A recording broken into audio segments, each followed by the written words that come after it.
Welcome to Feminine Founder. I'm Caroline Pennington, your host. I'm a former executive search recruiter turned online entrepreneur. I created the Feminine Founder podcast for women who are navigating their professional life, starting their entrepreneurial journey, or growing and scaling epic companies. So if any of these resonate with you, you are in the right place, friend.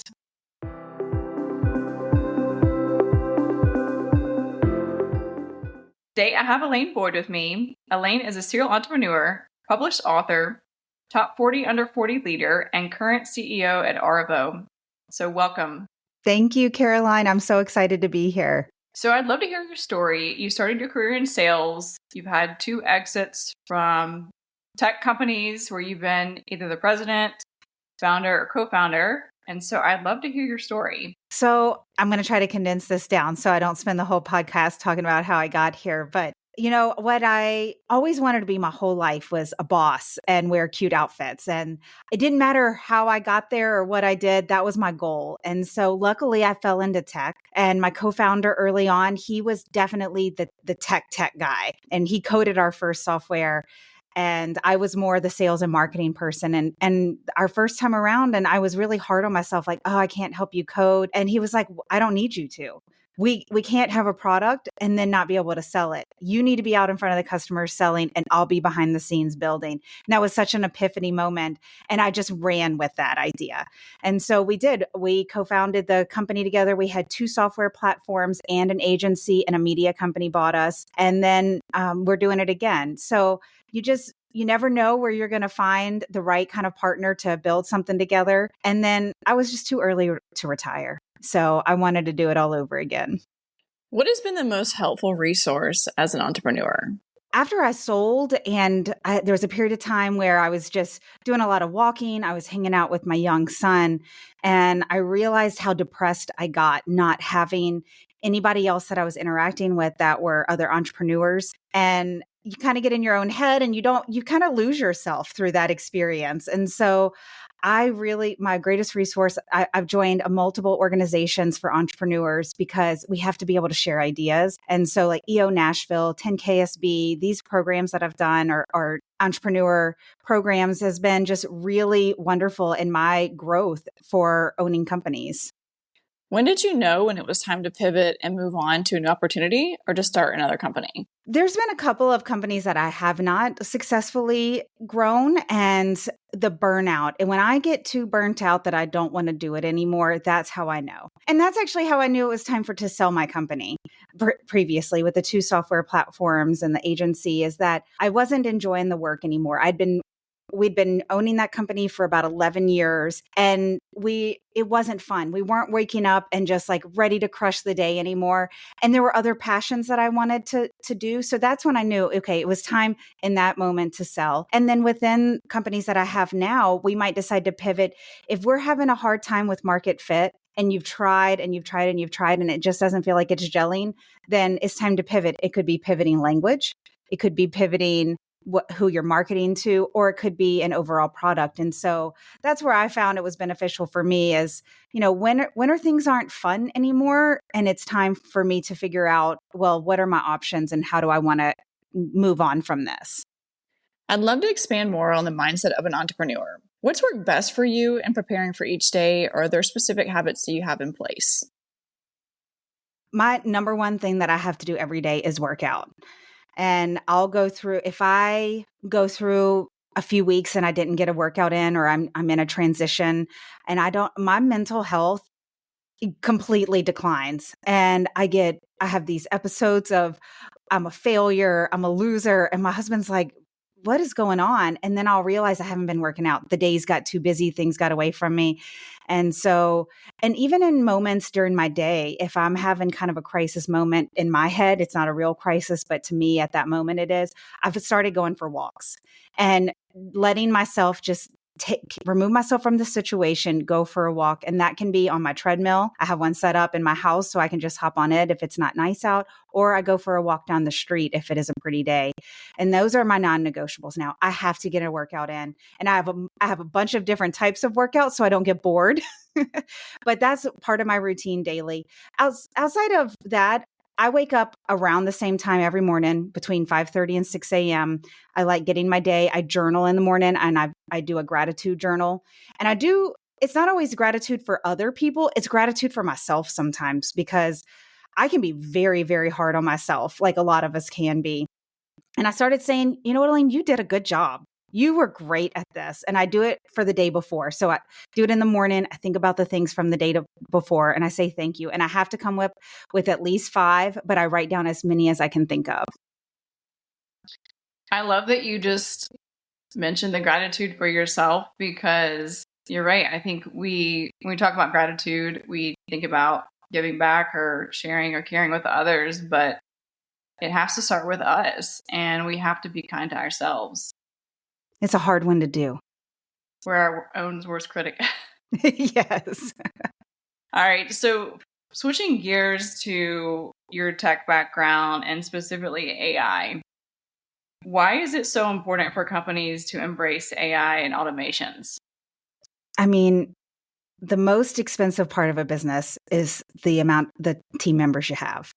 And you want them to feel really great at the end of the day because you want them to be there long term. You know, if you're having high turnover, then that is extremely expensive for you. So I think with AI and automation, you don't even necessarily have to think about it as replacing people's jobs, but it makes their jobs easier. It makes them get those tedious, those boring parts of their day, and they can get more done or get it done and be happy at the end of the day that they accomplished a lot. And so I think that's the most important piece. Like there's so much talk about it's going to replace jobs, it's going to do all this. Really right now where we're at, it's just going to make your day easier. And for a marketing team, for instance, you could go from maybe getting a blog post out a week to getting 4 to 5 out a week and still making them super high level, not necessarily high level, but where there's a lot of EO richness, that it's super tailored to your business. It's not just, cookie cutter things that you copied off the internet. And so I think that's where it comes in. And then with automation, if you think about how much, if you're left up to manual processes, how much room there is for error in there. With automation, you can start removing some of those errors because it's going to go through the process perfectly every single time. And so you can have a much more consistent employee onboarding, client onboarding, whatever it is, all because you got those little things out of the way through an automation sequence. If someone's listening to this podcast and they are scaling their business, do you think the operations, sales, marketing, and tech all have to be on the same page when you're in growth mode? I think early on, if you're in growth mode and it's just you and 3 people, I think it looks very different than when you get to a team of 30 people. And at the beginning, when it's just you and 3, you can't do everything all at once. You don't have enough people, you don't have enough time. So you need to pick and choose, what's going to be the best thing for my growth. And if you're already good at operations and you're already good at marketing, then you need to look at tech. It really kind of depends, like where are you not great at, and start putting some energy there so you can grow and scale. When you get to be a 30-person company, things start getting really hard then because you've got a lot more people needing to know. So it really is, I would say, about 5 things. You need tech, you need operations, you need some automation in there, or else your time and everybody else's time is getting questions. They need help. Hey, can you help me with this? And they're jumping on Zoom calls or huddles, whatever it is. And because you don't have enough resources in place, and that is not people resources. So you brought up a good point earlier about there's a lot of chatter in the workplace or out there on the internet about AI taking over human capital. But to add to that, connections are obviously really key in the workplace. And connections with your employees and connections with your customers are also super important. How do you think AI help or hurts the connection side of the business?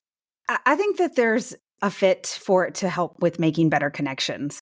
If you can have AI, like for instance, if you're a salesperson and you need to reach your target market, you can use AI and automation to help you find your exact target market and help connect with them in a much better way than just blasting a whole bunch of people. And so I think in those instances, you can use it to help you have better connections. Help write LinkedIn comments if that's your thing and you want to write things. Sometimes just getting started is the hard part. It doesn't mean that you're less personal. It just means I don't know what to say and I need help right there. And that's what I love about AI is that nobody's there watching you. You can use it in your vulnerable moments and get help. And I think that's where those bridges start to form is the people that are the introverts or don't want to, or are scared to be vulnerable. I mean, I know I get there. I can go and have AI assist me, and then I feel really confident and I'm not so scared to stay inside my world.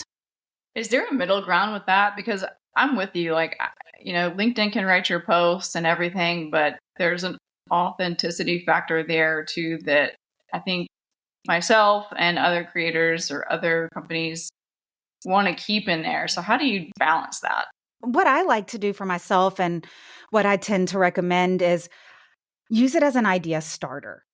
I can tell the people on LinkedIn and social media that are copying and pasting from ChatGPT, and I want to call them out, but I don't because I'm not rude yet. I might change, but don't do that. That's not what it's there for. It's there to give you 80% of the way there, or maybe just 10%. Because sometimes I'm like, oh God, I don't even know what to write about. I've got this kind of an idea, but I don't know how to develop it. And then I'll just use it to like, I got some like things here, and then I'll go and write 90% of it. And I think that's the piece that we all need to take home. Don't copy and paste what AI puts out. It's there to get you. It's not a person. It's not you. It's never going to be you. You've got your own experiences that it does not have. So use it to help you and always edit. Especially if you're using it as like a, chat GPT where you're manually going and writing stuff. If you're using it in an automation sequence, like a Zapier or Make sequence, and it's to help analyze a report, sure, that's data that you're putting in and it's going to follow a sequence and spit it out. Great. But if it's something where you need feedback, use it to get you 90% of the way there, a portion of the way there, and then always use your voice to make those changes. And that's for anything. You wouldn't copy a proposal from your friend and submit that. Like you need to customize it. So keep that in your head. I'm with you 1,000,000% on that. I can't stand the people that use AI and don't insert themselves in their post, and you can smell it from a mile away.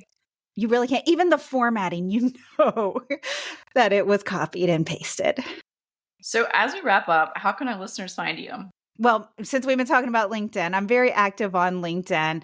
Alane Boyd is my name, and connect with me on there. And then my website is Workday Ninja. We're helping people just make their workdays easier so they can get to go and enjoying their real lives. And Arvo is my software. Thanks, Alane. Thank you so much.